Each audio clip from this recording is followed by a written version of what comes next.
ತರುವಿನ ನೆರಳು ಕೊಡುವಂತ ಸುಖವು ಕೊಡುವನು ಕೃಪೆಯ ದಿನವು.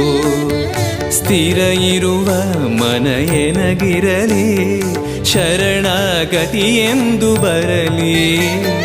ಭಗವಂತನ ಪ್ರಿಯ ಮಗನಿವನ ಸಾರಿ ಬದುಕು ಇರಲಿ.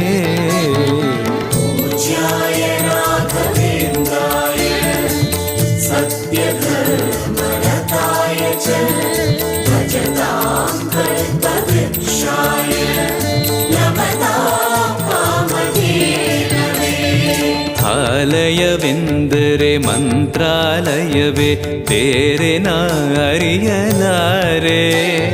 ರಾಜನು ಎಂದರೆ ಶ್ರೀ ಗುರುರಾಜನೇ ಮತ್ತು ನಾ ತಿಳಿಯಲಾರೆ.